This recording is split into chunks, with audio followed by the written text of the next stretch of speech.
Uno, en Costa Rica, para poner un ejemplo nuestro, si un funcionario público, un vicepresidente de la República, por poner un ejemplo, un ministro de Estado, hasta un diputado, de pronto se le descubren que tiene inversiones supermillonarias en Miami, en Estados Unidos, cuentas supermillonarias en dólares, etc.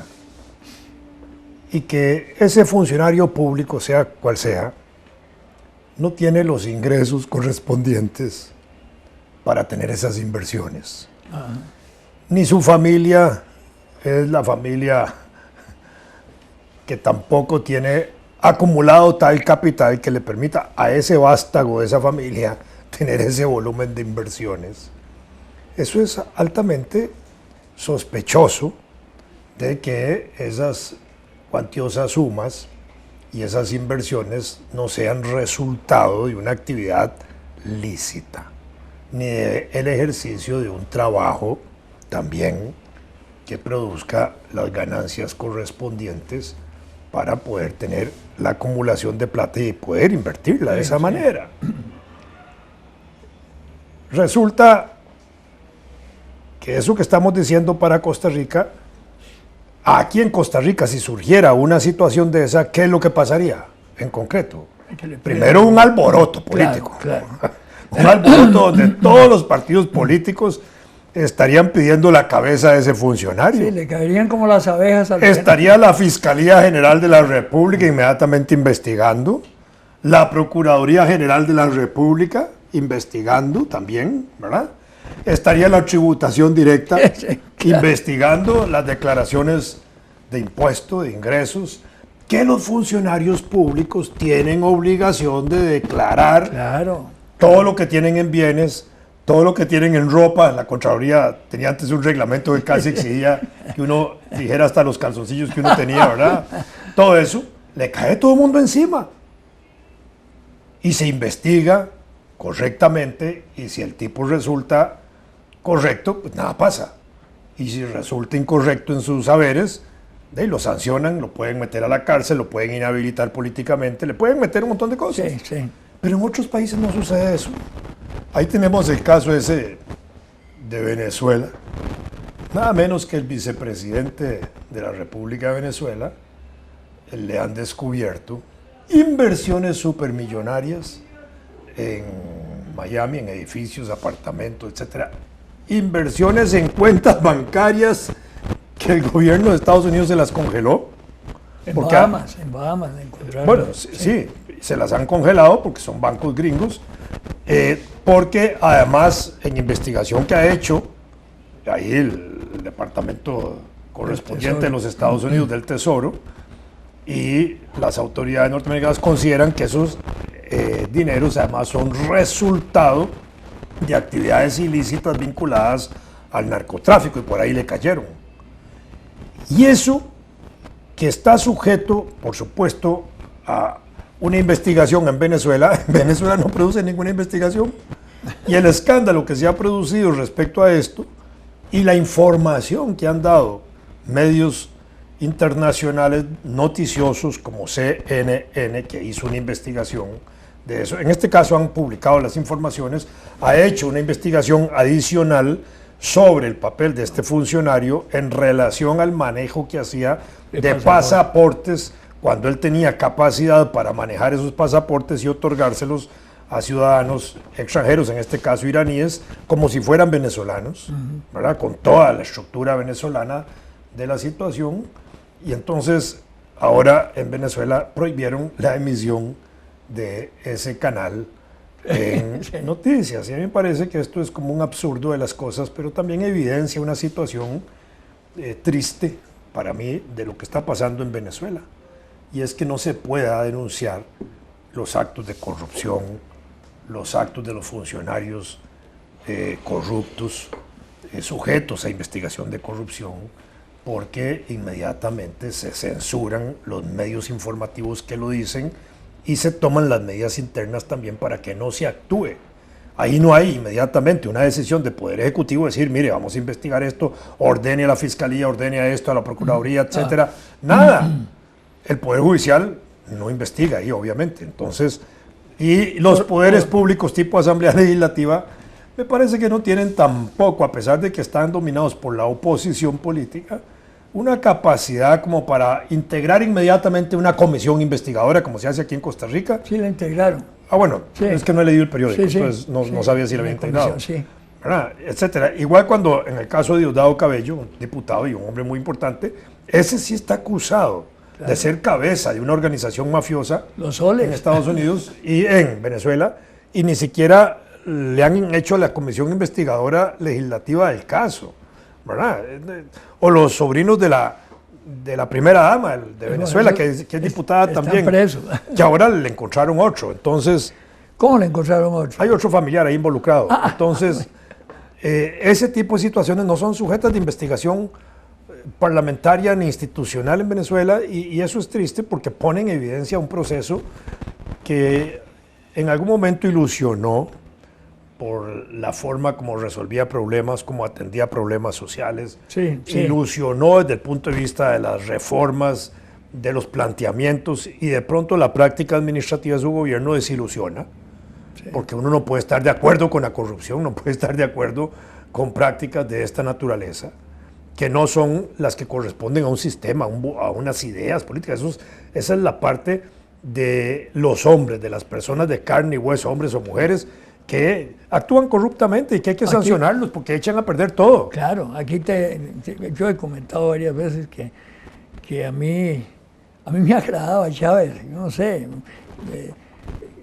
encontré hasta cierta familiaridad con él, porque es una persona tan agradable, tan simpática, tan abierta para plantear las cosas, y bueno, que se pudo haber equivocado, sí, ¿quién no se equivoca? Pero es que el heredero es un perfecto desastre. Cuando yo estuve Si es que puede haber desastres embajador en perfectos. Venezuela, en 2008, 2010, bueno, yo estaba allá y por supuesto que también admiraba al presidente Chávez, claro que sí, iba muy ilusionado a mi embajada por estar allá en Venezuela conociendo un proceso que él encabezaba y dirigía con repercusiones continentales y mundiales en cierta forma. Sí, claro. Y además consideré siempre que él era un líder político en Venezuela que no tenía paz. No había nadie en Venezuela para mí que tuviera la capacidad de enfrentársele a él políticamente, ni el nivel político que él tenía. Tenía cultura política, cultura general, cultura histórica, cultura bolivariana, se subía a Bolívar para arriba y para abajo, se sabía discursos de memoria, etcétera. Era un tipo muy interesante, por supuesto. Siempre, y lo oí en 2 o 3 ocasiones directamente que lo oí, retando a la oposición para que le demostraran que él era un corrupto. Nunca. Bueno, y él fue el que planteó las revisiones del poder y nunca, ganó nunca hubo una acusación contra él. Se rumoraban cosas que no eran contra él, contra su hermano y hasta contra su papá, que tenía cargos políticos. Contra ellos se decían cosas, pero nunca contra él. ¿Verdad? Bueno, pero un día yo empezaba a observar en el proceso venezolano que había una rotación de cambios muy rápida a nivel de ministros y viceministros y altos jerarcas. Y un día comentando con otros funcionarios del poder, del cuerpo diplomático, a mí se me acercó uno de una embajada centroamericana y me dijo, mire, embajador, aquí tiene esta lista.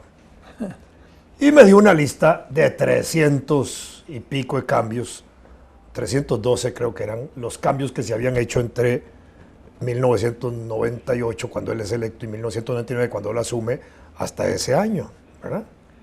Y yo hice el promedio ahí, era un cambio cada 22 días, una cosa espantosa, ¿verdad? Algunos rotaban dentro de los ministerios, otros cambiaban, ¿verdad?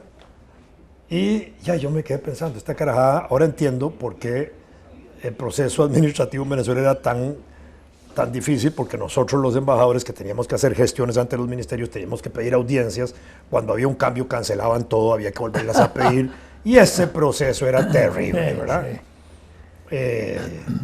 Yo me quejé algunas veces al Ministerio de Relaciones Exteriores, sin éxito, obviamente, pero en esa relación que uno establece como funcionario diplomático con las autoridades de los ministerios, de pronto uno hace clic con algunos funcionarios y había alguno ahí que un día yo me atreví a decirle, mire compañero, porque yo le decía compañero, al estilo como se trataban en Venezuela, y entonces le digo, es que a mí me preocupa mucho lo que pasa aquí en Venezuela. Mire la lista que tengo yo de cambios, ¿verdad? Y se la muestro, él la sabía más, no era cosa del otro mundo.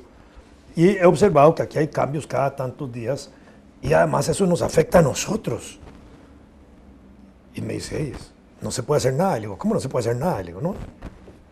Pero esa rotación es inexplicable, no es posible que un ministro dure 3 semanas, un mes, 3 meses, ¿verdad? Algunos duran un poquito más, pero son excepcionales.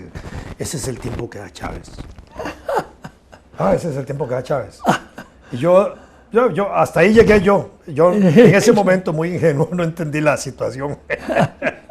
Comentando después con algún otro funcionario que ya no era de la Cancillería, me dijo, ese es el tiempo que da para robar. O roba o no roba. Y entonces los rotaba en posibilidad de que hicieran su buchaquita institucionalmente si podían hacerla. Había gente que no la hacía, está bien, gente honrada, pero otros que podían aprovechar, tenían 3 meses, digamos, para aprovechar el aparato institucional y ver horror, qué podían hacer. Así me lo dijo, yo me quedé estupefacto, yo no podía creer eso, es decir, no podía entender. Pero cuando uno veía la administración, ahora sí, el ejercicio administrativo del gobierno, uno sabía que se podía hacer eso. Porque ahí había manga suelta, digámoslo así, al estilo tico, es decir, no habían controles institucionales. Cuando la plata fluía montones. Claro, el mismo Chávez, yo lo oí en 2 ocasiones, en 2 asambleas gigantescas que tenía con zonas rurales, donde en una ocasión él está asignando 1.000 millones de bolívares más para obras y reclama, él públicamente dice, pero ¿qué ha pasado? Si hace un año yo di otros 1.000 millones aquí y no me han dado cuentas.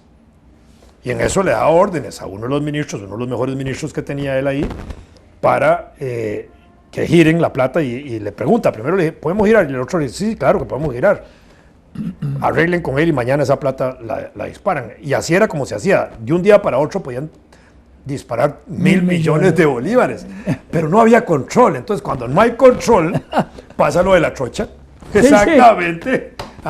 23.000 millones. Bonito ejemplo. 23.000 millones de colones que se esfumaron en 27 empresas, algunas casi fantasmas, en empresas que no tenían la capacidad constructiva, no tenían los elementos importantes para hacer esa obra, pero, que seguro se la dividieron en trocitos. Pero faltó fiscalización ahí de tipo ejecutivo, es decir, que el Poder Ejecutivo, aquí, estamos hablando en Costa Rica. Sí, por supuesto. Sí. Pero eso que estamos diciendo para acá es igual para allá. Solo que cuando allá hablamos de dimensiones estratosféricas para nosotros, de volúmenes de millones de colones o de dólares, ¿verdad? Porque es una economía que genera muchos millones de dólares por la venta de petróleo. Sí, en esa época cuando los Estados Unidos paga diariamente, así al cash, porque la relación Estados Unidos-Venezuela era al cash, me imagino que sigo siendo así, 1 millón de barriles diarios de petróleo al cash, estamos hablando de 53. Y además tenían la Citgo, que eran las gasolineras de allá, que eran venezolanas. Por supuesto, sí, todo eso. Sí. Entonces, ahí entraba mucha plata, y esa plata. Y como el presupuesto venezolano se calcula sobre precios de barril de petróleo, esto para explicárselo a quienes nos ven y nos oyen, es lo siguiente. Entonces, el precio del petróleo estaba a $42 el barril en el año 2008, pero en ese año llegó a 152. Sí. Entonces, Chávez tenía la fortuna, claro. Porque si tenía un presupuesto de $40 y había llegado a 152, tenía un excedente de plata extraordinario, y ese volumen de plata extra sobre el presupuesto va a 3 fondos nacionales que en Venezuela son casi de administración discreta del presidente. Eso es lo que le permitía a Chávez disparar la plata para hacer las obras que hizo, obras sociales, programas, todo eso, que fueron exitosos en muchos aspectos. Entonces, esa plata, y también para ayudar al exterior, lo hacía Chávez, esa plata no tenía casi controles, era casi se lo digo, de administración discreta, con muy poco control. Y nadie podía intervenir, lo que decidía el Poder Ejecutivo. Ahí era el Poder Ejecutivo. Cuando viene el nuevo gobierno, y ahí las cosas han cambiado en la estructura de dólares, ¿verdad?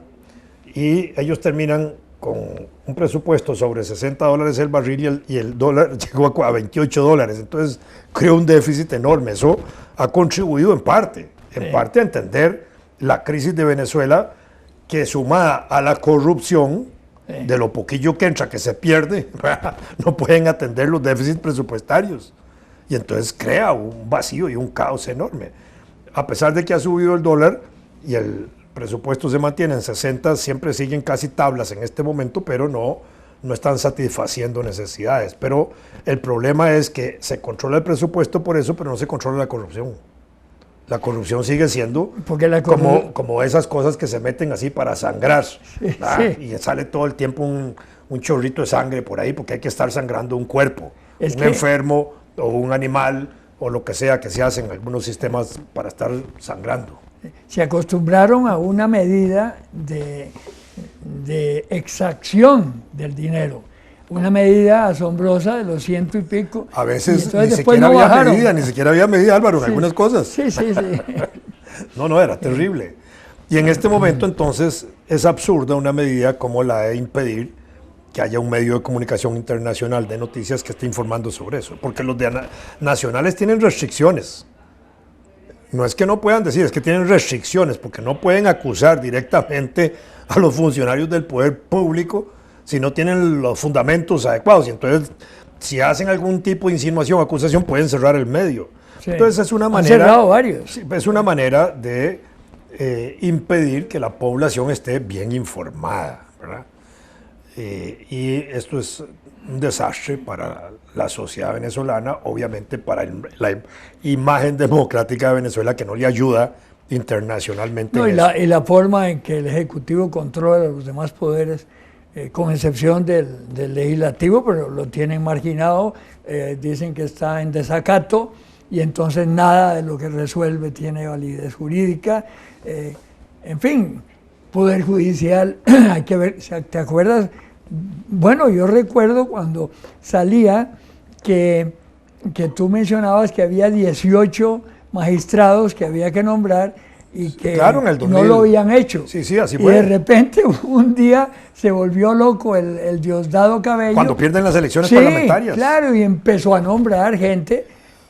Álvaro, había vencido el plazo de trabajo de la Asamblea en el mes de diciembre, ¿verdad? Porque termina, como decir, el 20 de diciembre para entregar el nuevo cambio de Asamblea el 5 de enero siguiente. Y en ese lapsus de receso parlamentario convocaron de emergencia, cuando ellos eran todavía mayoría, para nombrar lo que le correspondía al otro poder, al poder que se iba a nombrar en enero. ¿Por qué? Porque ellos tenían en ese momento el control y nombraron exdiputados. Violaron todo el procedimiento de nombramiento, de convocatoria, de consultas públicas, de todo. Nombraron, destituyeron una magistrada que no quería ser destituida porque se le cambiaba, se le terminaba el gobierno, se le terminaba su nombramiento un año después. Pero ellos políticamente la destituyeron, la obligaron a renunciar para entonces nombrar todos nuevos por 8 años, o 5, que dure ya. Sí, tener un poder, un poder judicial ad hoc. Eso es, eso no es un proceso democrático, obviamente. Uno no puede defender, incluso uno como una persona de izquierda, va a ponerlo en esos términos, no puede defender la corrupción, no puede defender la violación de los actos administrativos, no puede defender la ausencia de un Estado de Derecho. La corrupción es un fenómeno capitalista. Claro. No, también en los países socialistas se daba. De acuerdo, pero ¿qué es lo que hace? Acumular riqueza. Bueno. Y ahí, pues claro. Está bien, yo no sé si ese es el punto de vista. Está bien. No desde el punto de vista ideológico. Ahí me regalaron ahora una alcancía con la imagen de Carlos Marx. que me hace mucha gracia, porque yo no le he metido ni un 5, pues es una alcancía chiquitita, porque es simbólica, pero me hizo mucha gracia ver la figurilla de Carlos Marx con la cabecita con un huequito para meter monedas, ¿verdad? Y el capital, dice. Bueno, pero... El capital, claro. Capital, dice, sí, la piecita dice el capital, ¿verdad? Sí, claro. No, eso me lo regaló, creo que una nuera. Entonces, estábamos entonces en que ese tipo de actos, la gente de izquierda, honrada, honesta, que cree en proyectos sociales nuevos desde el punto de vista de la organización social, no puede defender las cosas que son corruptas. Si no las defienden en este país, Costa Rica, menos las pueden defender en otros países que se representan como modelos de esa idea. Porque entonces lo que están reproduciendo es la idea de que ellos quieren hacer aquello corruptamente aquí. Y me parece que eso no puede ser. Entonces, hay gente que se molesta porque, uno, en el caso mío, que me critican a veces porque yo hago críticas a Venezuela, pero yo digo, ¿por qué? Uno no puede defender la corrupción, uno no puede defender la arbitrariedad, uno no puede defender la ausencia de un Estado de Derecho si estamos tratando de construir una sociedad democrática más correcta, más justa, en Costa Rica, más perfeccionada. Porque digamos que la democracia puede ser imperfecta, pero hay que luchar por perfeccionarla. Pero no se puede perfeccionar con no tener irregularidades. Recursos morales posteriormente. Por supuesto. Esa es la realidad. Tenemos que aterrizar